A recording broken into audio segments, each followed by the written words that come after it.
So hey guys, কি খবৰ? আজি পুনৰবাৰ আপোনালোকৰ মাজলৈ এটা নতুন ব্লগৰ ভিডিও লৈ আহিছো।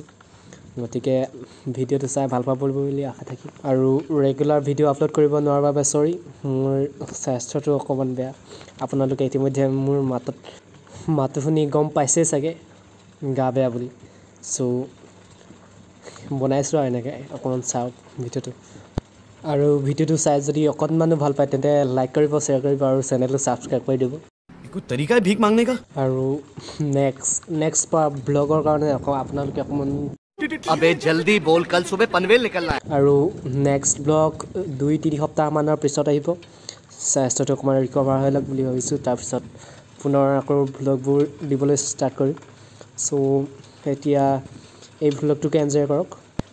আৰু আজি মই ৰচীপথাৰ ৰাস্তাৰ এপিনে গৈ আছোঁ চাইকেলৰ হাতেৰে এৰি, মানে হেণ্ডেলে এৰি চলাবলৈ অকণমান ট্ৰাই কৰিছোঁ বহুত দিনৰ মূৰত, কাৰণ চাইকেলখন 2-3 দিনৰ আগতে ভাল কৰা হৈছে। চ' আপোনালোকৰ বাবেই ভাল কৰিছোঁ ব্লগ বনাবৰ বাবে, যাতে ইউটিউব চেনেলটো কণ্টিনিউৱাছলি ব্লগৰ ভিডিঅ' আপলোড কৰি থাকিব পাৰোঁ। চ' লাইক কৰি দিয়ক আৰু আপোনালোকে চেনেলটো আৰু ছাপৰ্টো কৰি দিয়ক অকণমান। তেতিয়ালৈ ভিডিঅ'টো এনজয় কৰক। লগ পাই আছোঁ অলপ পাছত।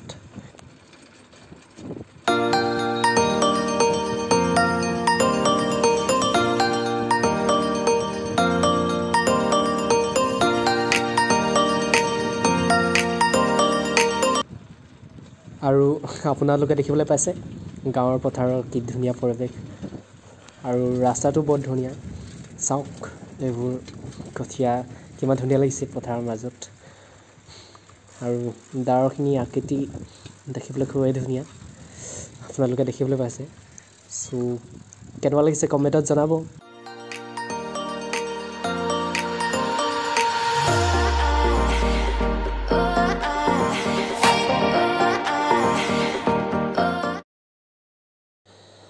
আৰু ইয়াতে অকণমান দেৰি ৰখি ভাগৰ পলুৱাই ল'লোঁ। বহুত দিন চাইকেল চলোৱা নাই ন, আজি বহুত দিনৰ মূৰত ইমান দূৰ চাইকেল চলাইছোঁ। চ' অকণমান ভাগৰ লাগিলে। এতিয়া আকৌ ষ্টাৰ্ট কৰিছোঁ ভিডিঅ'টো। আৰু আপোনালোকে গাঁৱৰ ৰাস্তা আৰু ঠাইবোৰ দেখিবলৈ কেনে পাইছে জনাব কমেণ্ট বক্সত।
আজিৰ ভ্লগটো অকণমান দীঘলীয়া হ'ল চ' চাই কেনে পালে জনাব কমেণ্টত আৰু লগ পাই আছোঁ আপোনালোকক এটা নতুন ভ্লগত তেতিয়ালৈ বাই বাই